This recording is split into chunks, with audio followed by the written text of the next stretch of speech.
All right, here we are. It's victory time. First time since we've been doing this, we hit a winner. It's been, 12 weeks now, I think? Last time I hit was actually Gary Woodland in Texas, and a lot of close calls.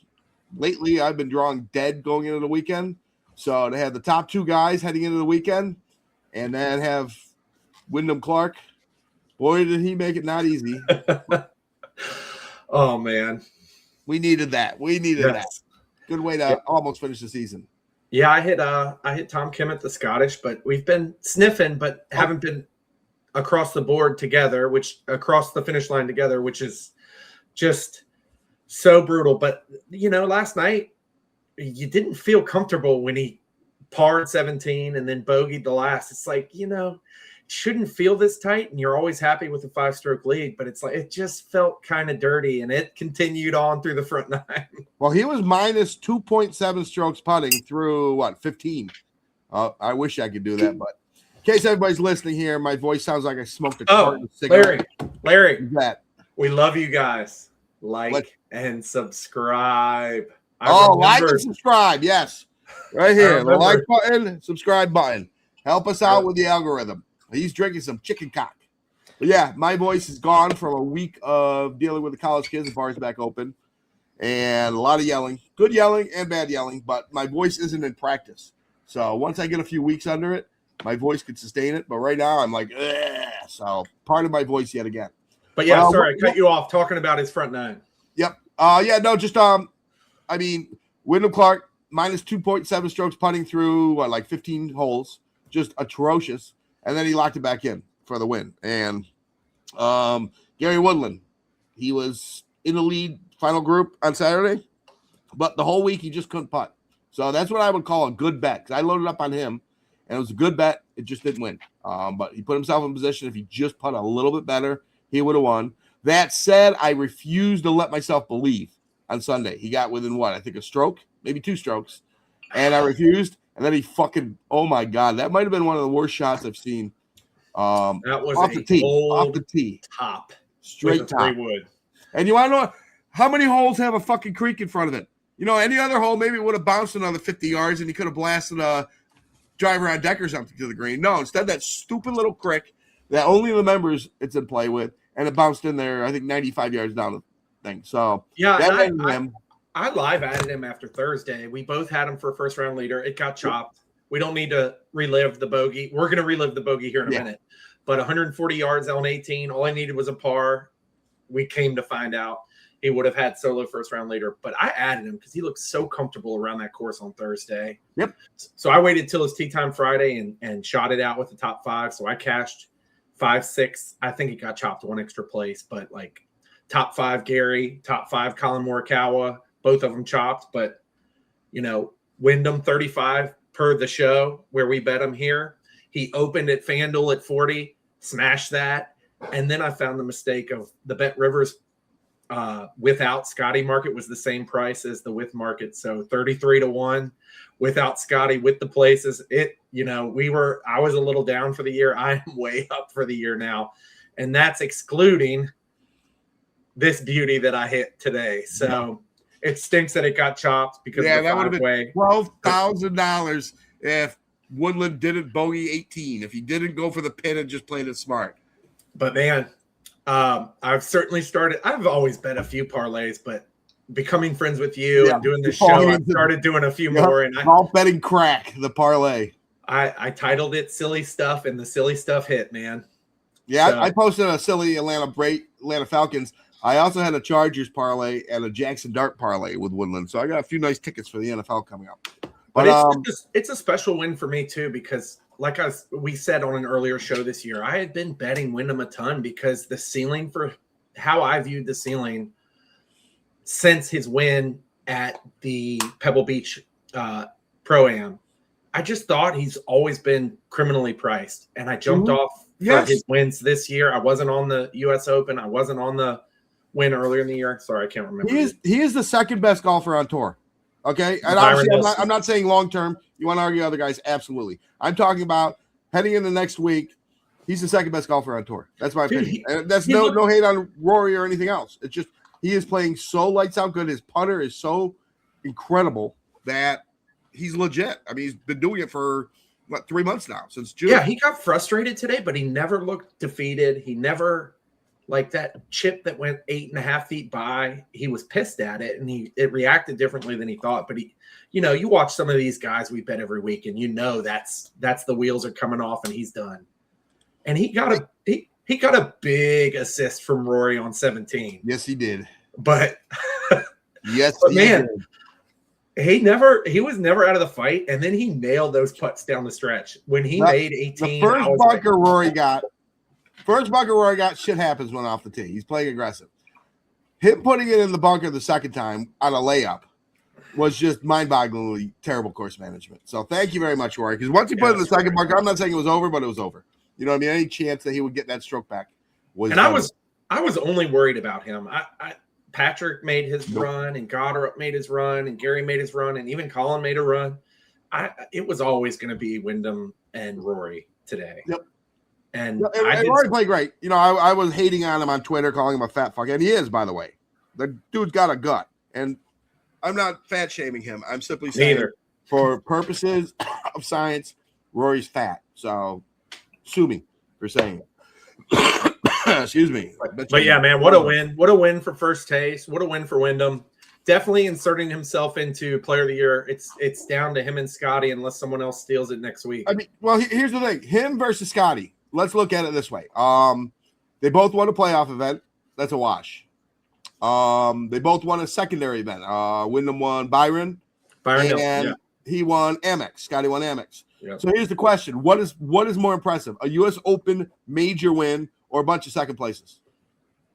And it's not even close. It's a U.S. Open win. Like, if Scotty Scheffler were offered to take Wyndham Clark swap years with Wyndham Clark, he would take it 1,000 times out of 1,000.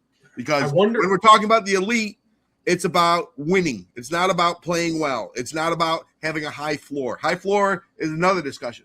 When you talk about best player, is the guy who's playing at an elite level the most. And Scotty, if he wins next week, maybe you can have an argument. But right now, if he wins next week, he's got it. Did I hear Nance say that this is a player vote for player of the year? I think they get one vote. Okay.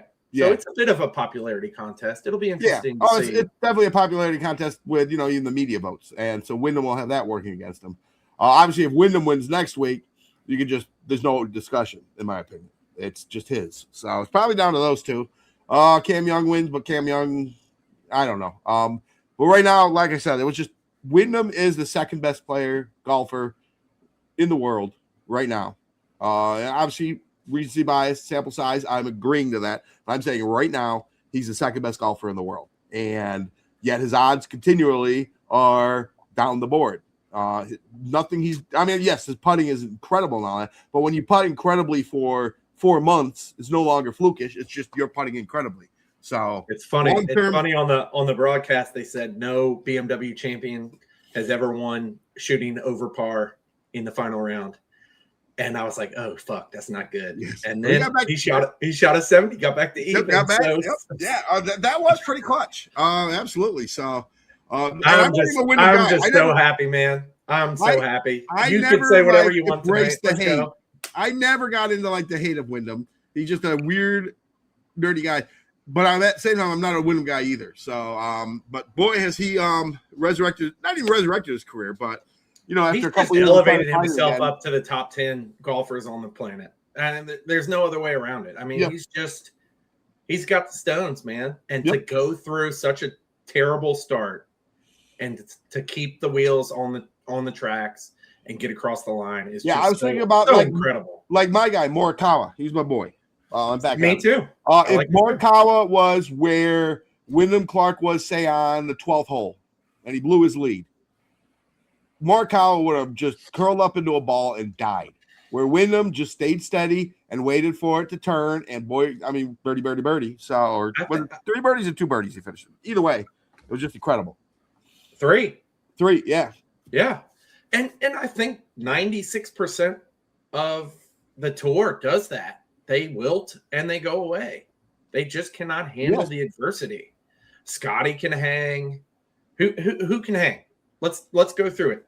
Cam Young, Fitzpatrick, Rory, I don't even know about Cam Young yet. I don't know about Cam Young. He wins, but in the lead, he's also shown the ability to curl up. I'm not going to give him that status. But yet. he can handle the smoke. We said that about Wyndham. Like he's a better chaser, I think. Yeah, we like him in the smoke. If you're going to be in the throes of battle, that's a guy you want to go with you. And I'm with that for Cam as well. Certainly not Oberg. Definitely not Oberg. Schauffele might be when he's on the top of his game, but like a lot of these guys, they get some chinks in the armor and then they're gone. You know, I'll say this though. Rory with his 6-pack abs working out in the gym, yes. I don't know if Fat Rory can be in that category anymore because he kind of curled up and died today. That's all I'm going to say. Before we move on, let's talk about Scotty Scheffler in his post-round interview where we hear that he has hand, foot, and mouth. It only takes the whole weekend for them to tell us that something's wrong. Brian Rolat, you're listening to me. Do something. You know, we don't need to know every little bug or pulled muscle or everything. But when the best player in the world has hand, foot, and mouth, you've got to let the fans know. There's too much money being thrown at this, man.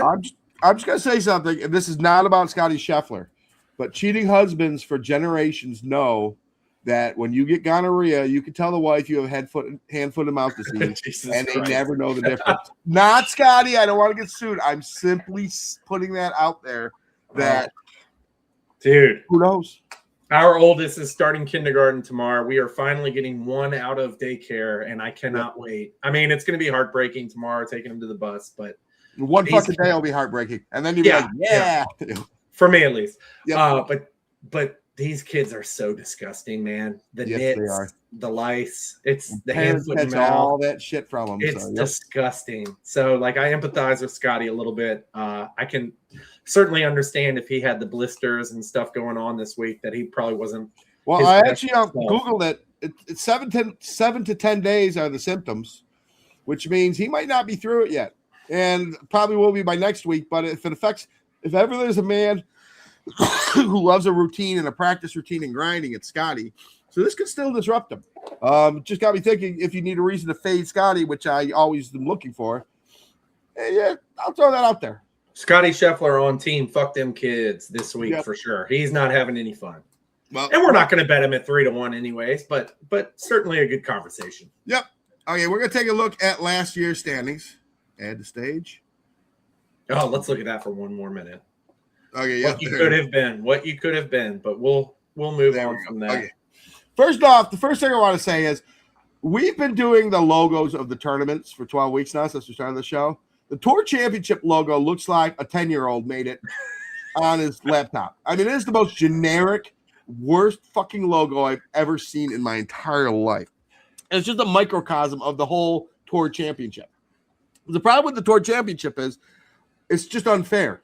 You play all year, you accumulate these points, and then you got to play in the last week, and everybody starts from scratch. That said, up until 2 years ago, they actually staggered the scoring, and that was just a horrible tournament to watch. So it just shows just how stupid and useless this whole thing is. And a 30-man tournament, boy, does the regular season end with a whimper. I mean, this is 50-man field was actually kind of fun this week. 30-man field is the odds are gonna suck, and it's just not the same dynamic. I saw someone posting about it. I think Rolot's got his hands full trying to answer the equation of the playoffs. I mean, golf has the natural playoffs built in with the thing with the four majors, with the players, which is the fifth major. It's just hard. And maybe this was in a group chat that I'm in with Burns Burner and a bunch of the young guys that I just kind of glommed into. Appreciate you, boys. But like there's something missing. And I think Mr. NFL is going to have to figure out how to I mean, the reality is the old Tour Championship, and we're talking, I mean, when did they even start the playoffs? It's probably like 2006, I think. So 20 years ago. They just at the end of the year would have a Tour Championship. And I think it was 70-man field. And that's fine because you're not spending 3 weeks. You're not going through all this points and all this other stuff, pretending that all of it matters. It was just, okay, top 70 guys, let's play for the Tour Championship.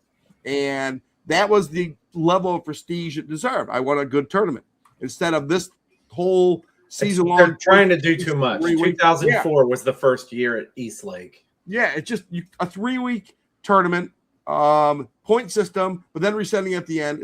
It just doesn't work for golf, especially when the playoffs are the 4 majors. Okay. And if any guy wins, if Justin Thomas wins next week, no guy who won a major would be like, oh, you know what I mean? That's the best player of the year. Yeah, he's not. And he's just the guy who was hot in Atlanta. And I mean, I'm not saying it doesn't matter, but it's like right up there with like winning maybe the Genesis. You know what I mean? The prestige. So you win the Genesis, you win this. Great tournament, good job, but that's about it. So I think that's disrespectful to the Genesis.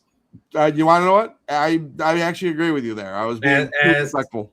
As a huge Genesis fan, I think that's disrespectful. Yes, I would think they just got to get away from these 30 main fields. Yep, and also maybe not play it in 3 courses in the Southeast, and this week playing it in a course that's pretty much similar to what we just saw. Maybe not as extreme, but make it 3 different courses, 3 different surfaces, 3 corners of the country. Yep. Cumulative score. May the best man win. Tell you what, just by putting it at Riviera or at Pebble Beach, like has been rumored, would be a step up. You know, I mean, just playing it on a historically great course. Chambers Bay. Yep, absolutely. Put it at night too. I would love it.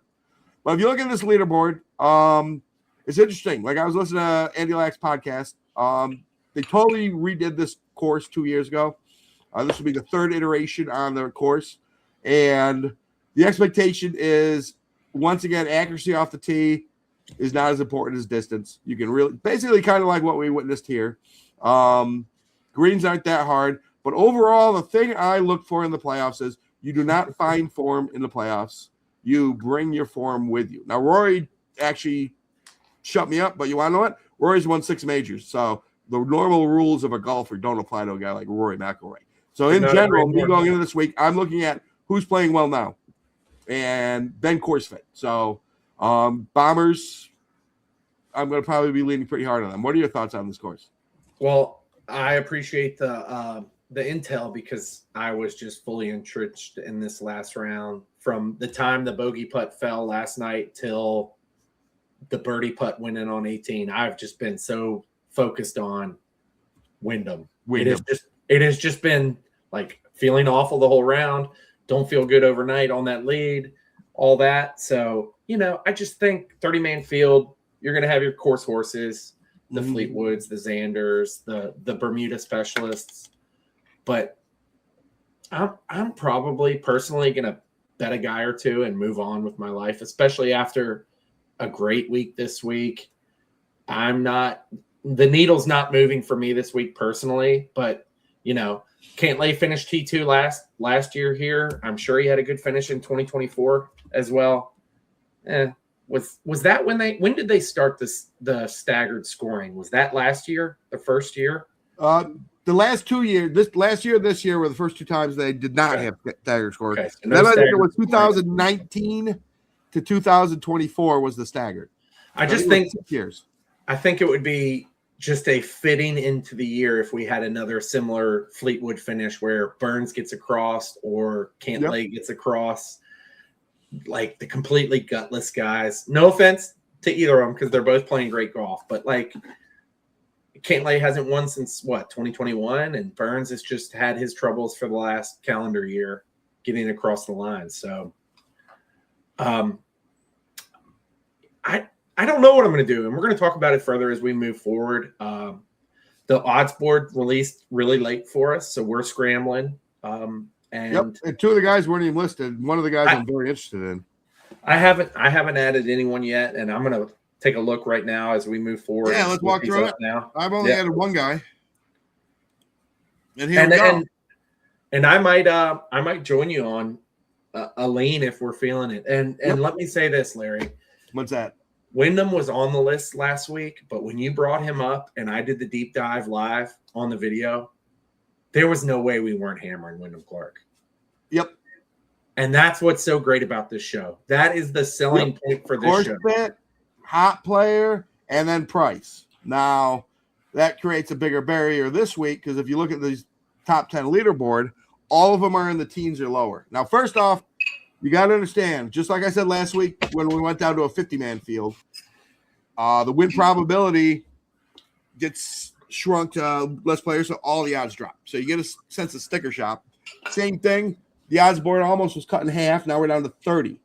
That said, when you have a guy 310 and 830, this is still incredibly stingy board. Okay, obviously 30-1 being the mean average. If it were just 30 random guys, when you have 18 guys under 30-1, when you have 10 guys under 20-1, when you have 2 guys under 10-1 and 1 guy under 5-1, boy, I haven't had a chance to do the theoretical hold here, but they are taking us to the cleaner. So, well, they have to have gotten eaten alive, all the books this week. So they might just be tight all around. Yep, and I think their worry is it's going to be centered on a few different players, so they're protecting themselves. So, looking at this board, there are guys I like. I would love to go back on Wyndham again. The man shows he can keep playing strong. Goddard looking great. Driver-friendly course. There you go. That said, I'm not in a hurry to bet these numbers. Do any of these numbers? I mean, Aber, 1375. That's just absolutely insane. I don't care if it's a 10-man field. 1375 for him? Here's where we are. We're at the last championship of the year. We're at the last tournament of the year. We've got, as you said, 10 guys sub 20. I think it's crazy to bet any of them unless you're going to bet Scotty tonight. Yeah. I think 310 is a fair number. It's a slight improvement from what we got last week, but still, even with that, I'm not racing to it. I mean, you can play with gonorrhea. I mean, mouth disease. Hand, foot, and mouth. Hand, foot, and mouth. Two little babies. Yeah, parents know a lot more about that than me. You and Kenny Kim cannot make Scotty a bad guy. No, but like the one I'm going to is Wyndham, and like he's my guy. He's who I'm betting. He just got across. He just paid me first round leader market and outright market. It's him.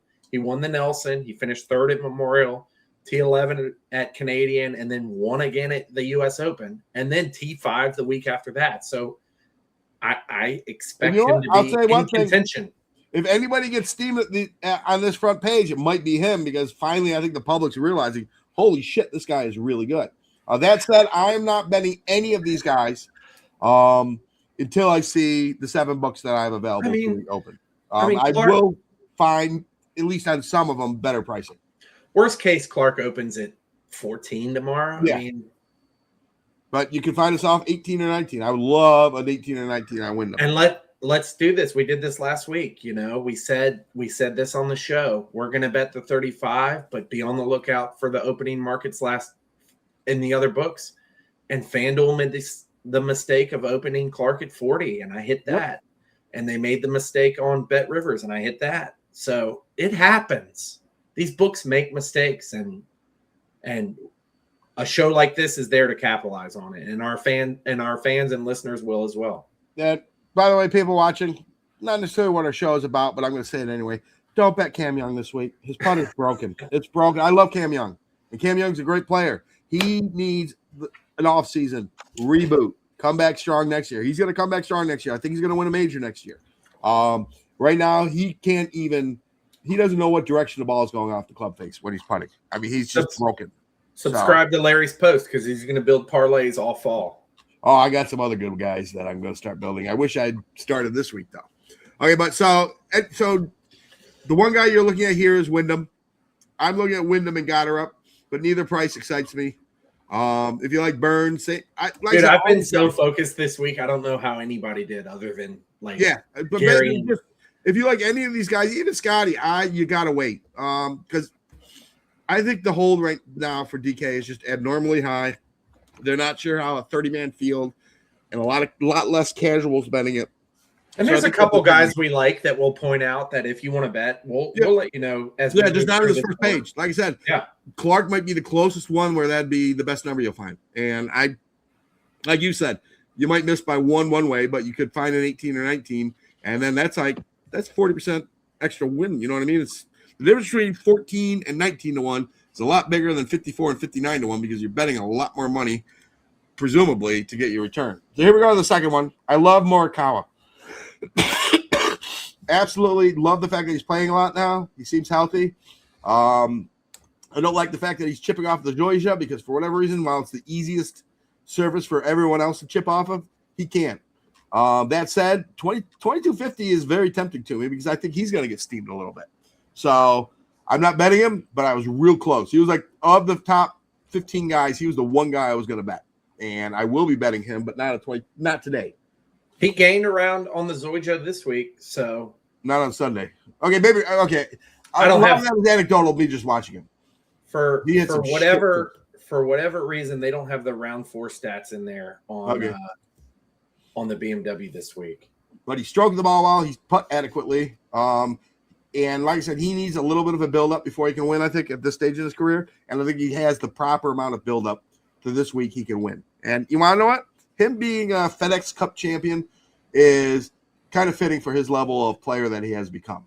That's a big slide down from 36-1 last week to the 2250. Yeah, but that said, the field is almost 40% smaller. So that said, the people eliminated have a lot lower win probability than the guys remaining. So it's not like every odd should be 40% less, but there is a factor there. And a T4 finish as well. He's finished second here 2 years ago, and then 2 6th-place finishes in the last 6 years. So it's not totally out of the realm that I might be, say, Wyndham or Morikawa, but it's going to be somebody in Morikawa and maybe a guy way down the board. But that's pretty much going to be you don't bet 6 guys in a 30-man field in the first one. So. There's somebody on this page that we need to discuss. All right, tell me who. He's at the bottom of the page. It's Justin Rose. Your boy got a little overzealous last week with his Sunday approach game and bet him first-round leader and outright. And that, he played good golf, but did not get the job done. I think it's time to put the old dog to bed. We bet Justin Rose at majors, potentially elevated events, and that's it. He's fucking dead to me. Okay, you might bet him. I'm not betting him again until he's on the championship. I'm just saying. I think that you were right. You had when I texted you that I was going to Rose. You're like, "Fuck that," and you were absolutely right. Oh, yeah. But I was struggling with the last ad this week, and little did I know I didn't need to make any more ads. Yeah, but yeah, not like I said, dead to me. I have bets that lose all the time, and I might bitch in the moment, but I don't hold grudges. We would have bitched today if Wyndham did. Own him. I wasn't angry at Wyndham though. I think we had no chance with Wyndham. He was just absolutely struggling. Couldn't find his. I mean, he wasn't like hitting the lips of the putts. He was totally. His pace was so off on his putts. That one would have hurt. Yeah, that really would hurt. But like I said, he's won. When you win a U.S. Open, you can't get pissed at a guy for blowing another tournament. You know what I mean? So on this, I think there's a few guys on this page that are worth betting tonight if you want to go to it. And it's Hovland, it's Decky, and it's Spawn. I think those are 3 great prices. Spawn kind of puts the weekend away, but ball strikers gonna put themselves in the contention, and when they do, they're usually gonna hang around. Fair prices in a 30-man field. Those are the guys that I think that if you're interested, or if you're part of the Javi Hyde, you go bet that 27-1 tonight. Well, I'm looking at Spawn at 37 versus, say, Henley or Siwoo, 23, 25. And we're talking about winning, not top 5 or top 10. And Spawn has the better upside than them. He faded this weekend, but boy, did he start out like a bat out of hell. So I don't hate 37. I just don't bet Spawn. But yeah, no beef there. And that's probably not a bad price. Decky. You think there's still any true believers with Decky left after? I mean, because he was like most tipped or top tipped 3 weeks in a row, and he shit the bed each time. We're not shit the bed. We got to do most tip tonight. Oh shit. Yep. And we've been struggling. Yeah, we have. It's tougher with these playoffs now. It really is. One was 10 under through 11. 2 rounds. 11. Yeah, I got pissed. He was 11 under through 7 holes on Friday, and then he remembered who he was. He shot 2 over on Saturday, and I'm having to piece this together because data golf's not working. He shot 3 over today, so he fucked he just fucked his whole weekend. Yep, 72, 73. Without looking, I'm guessing he putt like shit on the weekend because that's Spawn. Oh, he lost 2 1/4 strokes on approach, and 2 3/4 tee to green. So okay. Most of it was on approach too. So maybe well, you know what? That basically means means I'm done. I'm not betting Spawn if that happened. Cross him off the list. Yes, because you're hoping to catch him on a peak putter. If his rest of his game is shaky, and you're guessing on putter, I don't care if 37. I'm not touching him. Decky, I don't have a beef if anybody bets Decky. I said I'm retired to betting him until next year at Phoenix, and I'm going to stick by that pledge. So he just drove me nuts this year. Nope, not going near him. Right? Then Rose, I'm actually pissed at. I'm not pissed at Decky. We just need a break. Let's just say he's done. I'll never bet him again. Decky gained 2 strokes on approach today. And you know, if you would fucking Byron talk about Rose first round leader at fucking Masters next year, I'm just going to ignore you guys. I'm not betting him ever again. Rose is ejected. I don't know if I bet Rose first round leader at the Masters because the number was so bad. Maybe I did just because he hit it so big at 80. But like all season long, all my followers are like, why not Rose first round leader? I was like, guys, we hit Rose first round lead at the Masters. Just because we did that doesn't mean he's going to win first round leader every week. Mm-hmm. It's just not going to happen. Yep. There's first round leader guys. Justin Rose isn't one that like classifies as a fast starter on Thursday. He might have a few, but like he's not the guy. He's not the Thursday. He's not a Harold Varner or Sebastian Munoz or one of those guys who just an old school Aaron Rye or Siwoo back in the day. Cristobal de Solar, if you talk about lower players. Yes. Is he making that? Is he in the top 20 at Corn Ferry? I don't think he is. So. I don't think so. He's close. He's not close. I'll be betting him first round leader if he is every goddamn week next year. 62. He's got some work to do. He missed the cut. Yeah, he needs. I think you can earn like 5 of those spots in the playoffs. I can't remember. We get 3 weeks. We get 3 weeks off from Corn Ferry Tour, and I've had a great Corn Ferry year, but I am so ready for a little break. Yep. And the Tour Championships in my hometown, 15 minutes from my house, so I'm so pumped. I'm planning that would actually be fun. Planning on being there all 4 days. Of course, I've played like a handful of times too, so it'll be awesome. Oh, that actually makes it real fun. You know, same with my local course that has a tournament. I'm gonna try and get some credentials for first taste. Yep, hell yeah. we're getting there. If more of you assholes like and subscribe, maybe he can get credentials. Especially after this week. If we don't get some subscriptions, we might just have to cut it off, man. Right out into the sunset. Minwoo was so up and down this week that I think I want to bet him. He was such a we started off on Thursday. I thought this was going to be like a mix between a Houston and a Byron Nelson. And it kind of played out that way. Yes. With Gary and Minwoo and Wyndham.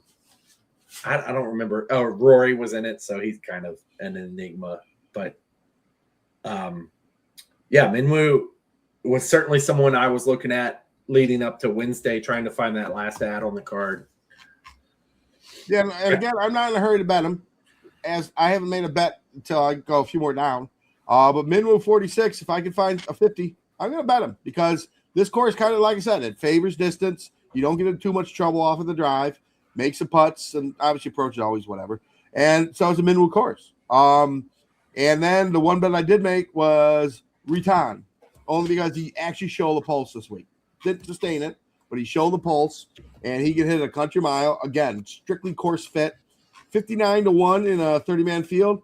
It's worth a taste. So that's literally the only bet I've made so far on what I consider one of the harshest odds board drops they've had all year. The harshest odds board drop. Dude, it is brutal because we were talking before the show. I went back and looked at last year's card, and Andy Noves last year was playing so great, Andrew Novak. And I bet him 250-1 in the 3-place market, which equivalent, about 125, 100-1 in the normal market. Like the best number we're getting so far is 82, and we're not getting a better number with Gary or Bobby Mack. So that's the best number you can offer us. It's tight, and they're not willing to give an inch tonight. Yeah, so. And again, we're not being greedy. We understand it's a 30-man field. We understand the compression of odds.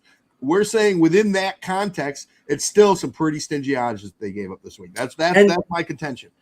And I don't think that, I'll be honest, I don't have a detailed graph of what odds are. We'll have it next year because I keep it now because of our show.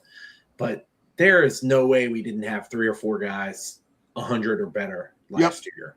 And like I said, I'm going to add up that I do a napkin figure. It's not like just a theoretical hold. And that obviously doesn't reflect the real hold. But if you do it week to week, you can just tell which weeks they're coming out pretty stingy because they took a beating, or the guy who made up the algorithm is just an asshole or whatever. But this is definitely a stingy week. If you notice, 2 guys, they were bubble guys. They didn't even put on the odds. That'd be Gary Woodland and Bobby Mack. I will be willing to go back to Gary Woodland. If he put even okay this week, he would have won this tournament. And that he's in a fucking crick. But still. He's so impressive, man. Yeah. And what an inspiration. He puts his heart out there, and he comes on the post-round interview with Amanda, and he's like, I'm struggling. I feel like I'm a prisoner in my own body, and I'm going to come out here. Yeah, he was talking about how like the drones in the crowd gave him some anxiety, which he's been battling post-surgery. And on Saturday, he wasn't handling it well, and he said that. And he was like, so today, I just wanted to try to embrace it more, and he said he did. So, that's going to be a challenge for him. He's definitely one of my top 5 or 10 favorite golfers, and I think we need to do a little show of like our favorite and least favorite golfers, and Jordan Spieth can be in our least favorite. Yep. Well, everybody in the world loves Gary Woodland except my brother, who fucking hates him, and he only does it out of because he's I kind of respect that though. Like, you want to know if you hated it before, you can't say I like him now just because of surgery, because that kind of be like condescending. Dude, his Saturday fit, that red shirt with the blue. Scripting and whatever, dude, it's so. He needs to lose a button though. That's just me. Okay, he's a little too buttoned up. I was gonna get a shirt if he won the tournament because I had it live with you. What number, if you find out Woodland tomorrow, would you bet him? I think anything 50. I'm interested. I don't know. 45. Yeah, 45. Bear with me. What did we bet him last week? Well, what did you bet him last week? 82. He was 74, but then you could find an 80.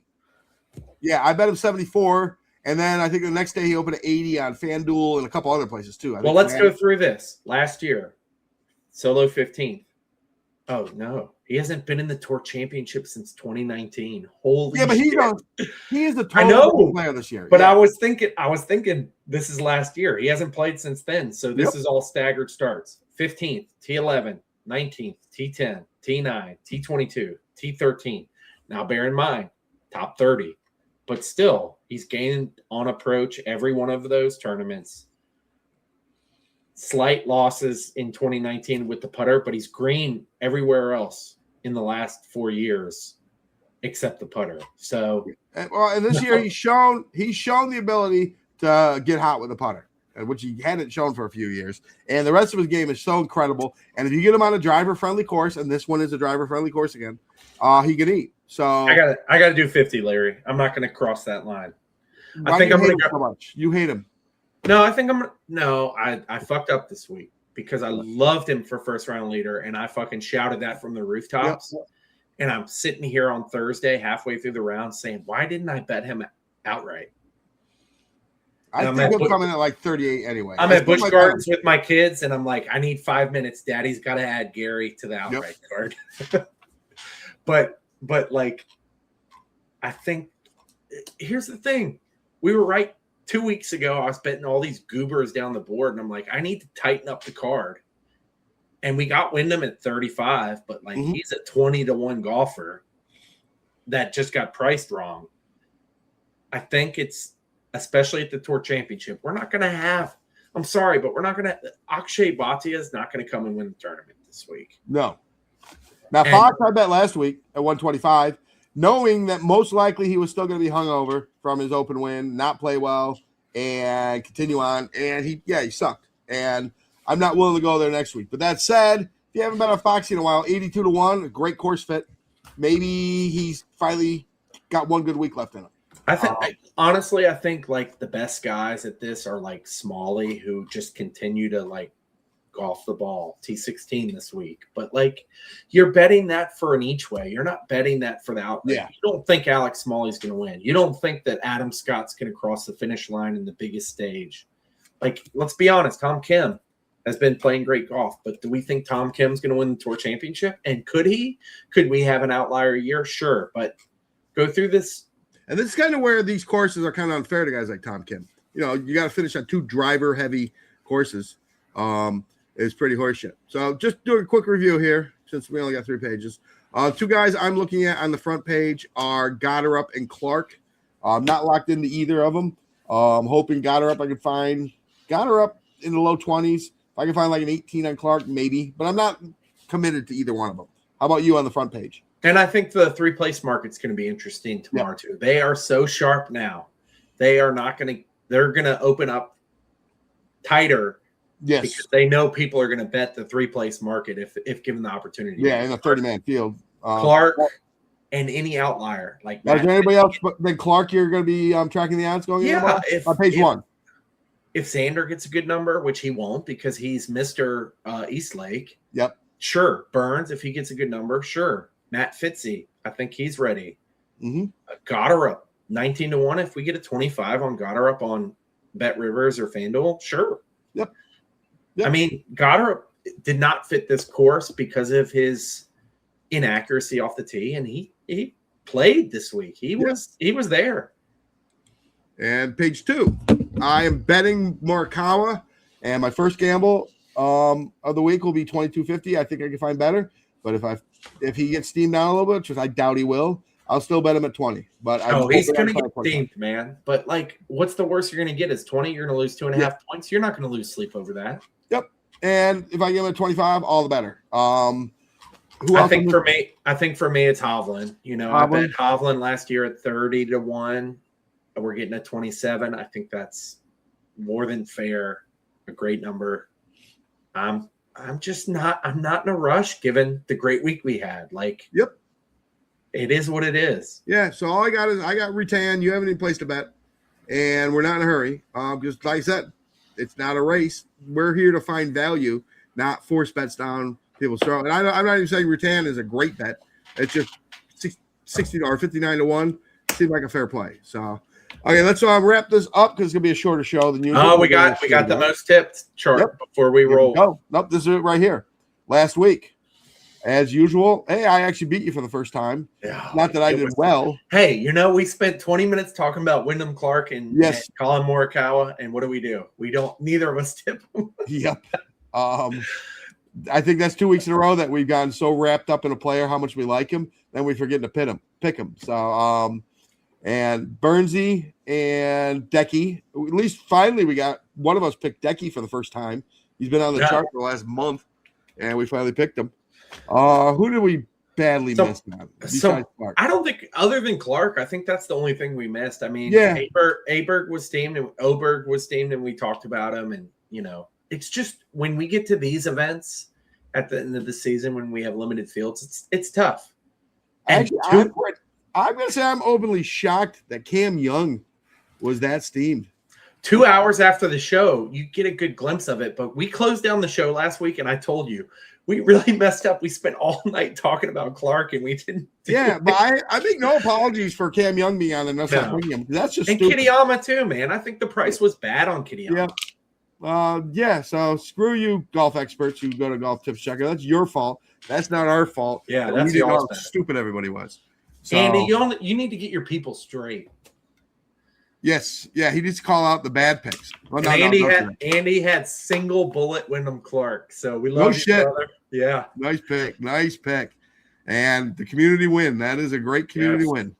Because, all right, here we go. Now we go last year. And I can't even read that. What's that? I got you. Hovland most tipped. Burns second. Spawn, Henley, Fleetwood, Rose. So most tipped, Fleetwood won last year. Now we only had 7 on the tips chart last week. We've got six on this. So let's go 3 and 3. Yeah, because with smaller field. Okay, I'm gonna just quickly.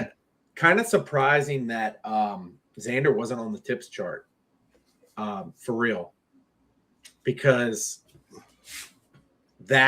is anybody more? Does anybody have a better history at Eastlake than Xander? Yeah, but last year was sort of his lost year.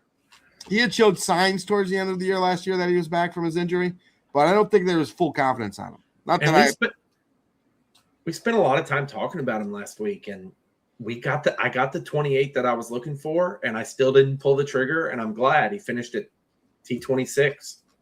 But let's go through his history real quick. Winner in 2017, T7 at 2018, second, T2, T5, 4, second, T4. I mean, this is the Xander Schauffele Open. Yes, it is. Chasing the money and not the prestige. No, he's won 2 majors. He's above my petty barbs. Okay, I can't throw shit at him for that.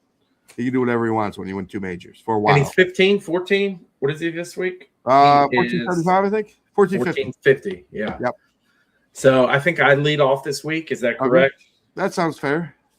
I'm gonna take Hovland on the leadoff spot. Okay. Hovland? Just on the price. Yep. Price, history, all that. I'm gonna go with Sam Burns. Everybody's gonna be trying to get that victory, that first victory out of him. And then I'm gonna get cutesy on my second one. Don't down the board. Don't get cutes. I'm gonna get cutesy, okay, because I said I'm betting him, and therefore everybody who watches the show is gonna bet him. That's not how it works. But I'm gonna go Minwoo Lee. Oh, I thought you were going Wrighton. No, he's Bridgman who can hit longer. I think these playoff events, we just got to keep it tight, man. Yes. Yep. My third guy will be tight. So I got 2. I'm gonna go Clark. Yes, that's an obvious one. That would have been the one we would have been like, why the hell don't we bet him? He's clearly gonna be on there. Well, I'm thinking about betting him, and I'm gonna go Morikawa. Yep. And I'm going to follow up with Goddard because, again, if it is as good as favoring as people suspect, he's like the price tier below the top guys that you're getting a little value out of. I mean, I'm not saying he's as good as like. Oh, we're just doing 6. Yep, just doing 6. All right, everybody, this is the last of the regular season first tastes, but we're going to be doing fall event first taste, but we're not going to be going head-to-head against the NFL. We're instead going to record it and then release it Monday mornings, so that, A, we can watch football ourselves, and B, you're not faced with a choice because somehow, as much as you love us, I think you'll choose the NFL over us. So it'll be first taste, fall season, and we'll actually be making our cards versus first taste. And we start the regular season NFL off with our 2 teams playing each other, Larry. No shit. Where's that? Your New York Jets play my Tennessee Titans week 1. Where? I think it's in Meadowlands, but I don't know. I'm a Titans fan, man. I don't. Oh, man. Just knock Geno Smith out for the year. I can't stand that guy. I really can't. Like everybody, and hope springs eternal. But like, I'm a Titans fan. All the Titans fans are so excited. We are at home, so y'all are coming to Nashville. Okay, yeah. Jets fans, our only hope is we have 3 first-round picks. Let's get a great draft pick and draft a great quarterback. I don't know. Tim Anderson says y'all are going to win 14 games this year. Yeah. No, he's actually, I think the last time I heard him talk on one of the shows, he's cool. He started looking into it more. But wait till y'all win week 1 against us. And the only bet I would make if I were going to bet on Jets is first coach fired, Aaron Glenn. No. He won't make it. He will not make it to Halloween. It's funny, though. The golf community space is so small, but Cust, you, and Byron are all Jets fans. So yeah, it's weird about that. That said, there's a reason why I adopt another team monetarily each year. Atlanta Falcons, baby. We gotta get off the Falcons, man. We got Kyle Pitts who's going to win Offensive Player of the Year. Okay? I've heard that for the last 5 years, dude. 140 catches, 2,100 yards, 24 touchdowns. He might even win MVP. Well, at least your team didn't replace your mascot with a furry. Titans, that's some weird shit you guys are up to. That's all we can say. So, dude, I hate my life. Yep. Oh yeah, it's tough. It's tough. It's not everybody has bad seasons. Certain franchises are just they do it in such an awful way, and the Titans and Jets are 2 of them.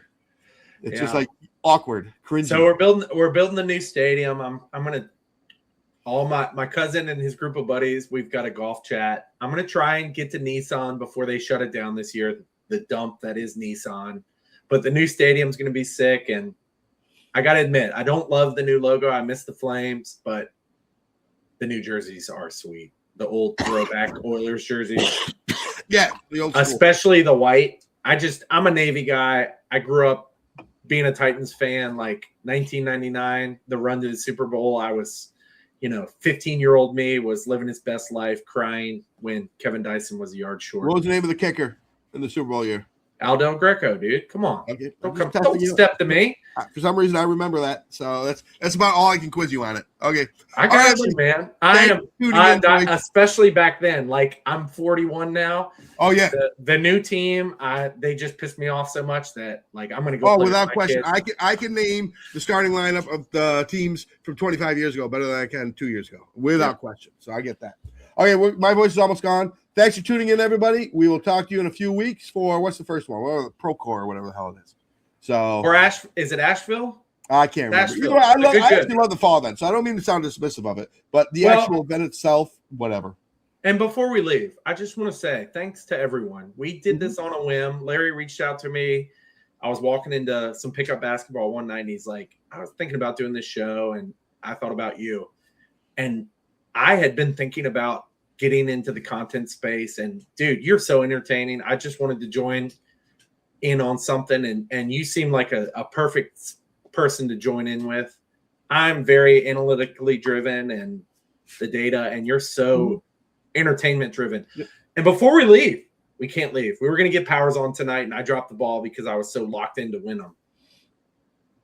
Powers has to pick the winner next week. Yeah. Or Larry has to eat chili for a month. I'm going to edit this part out. No, we're going to edit this and send it to Powers. Let me tell you something. It has been an absolute pleasure. The only thing I said to you when we started the show is you got to get reps in, because this is a lot harder than you think for people. It is hard, man. And just reps. And we've gotten 12, 13 weeks or however many, maybe more than that reps in. I think it's close to 15. And we're going to hit the ground running next year too, which, again, I'm looking forward to the fall. It'll be a more relaxed pace. But then next year, we're going to be back stronger than ever. So, everybody, I am going to bail so we can get this up on time, and I will talk to you guys. Sorry, sentimental me's. All right, let's keep it going. All right.